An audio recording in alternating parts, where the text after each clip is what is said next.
Christ the honor and the glory and the praise that He deserves from hearts that have been purified. Pure faith, true faith. The people who have held on. People who have chosen to believe instead of doubt. And then we'll enjoy that inheritance that God has promised His children. The one that Peter talked about in that passage last week, that's imperishable, that's undefiled, that won't fade away. Here's how John describes it in Revelation chapter 21, verses 1 through 4. He says, "Then I saw a new heaven and a new earth, for the first heaven and the first earth passed away, and there's no longer any sea. And I saw the holy city, New Jerusalem, coming down out of heaven from God, made ready as a bride, adorned for her husband. And I heard a loud voice from the throne saying, Behold, the tabernacle of God is among men, and He will dwell among them, and they shall be His people, and God Himself will be among them.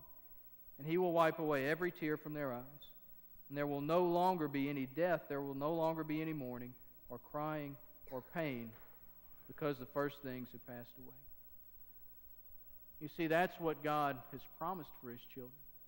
That's the inheritance that He is preserving for His children. That's what He's protecting His children to receive.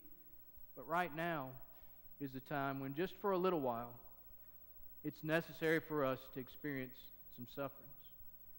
It's necessary for us to experience some tribulations and some trials. It's necessary because God has to purify our faith and God has to deepen our joy. But one day we will see Jesus. We're just like these believers in Asia Minor. We've never seen Him. We're not like Peter. We've never seen Him. We weren't there when He died. We weren't there when He rose. We weren't there when He ascended into heaven. We just hold on to those things by faith right now. But the promise is one day we will see Him. And on that day when we see Him, all these things that threaten to crush us right now will be turned into joy. All these things will be turned into the means by which our faith was purified, by which we can stand and give honor and glory and praise to Jesus Christ in a way that He deserves. That's what God's doing right now in your life and in my life as we experience suffering and hardship and tribulation. So the message is just hold on. Trust in the purpose of the refiner because He really does love you.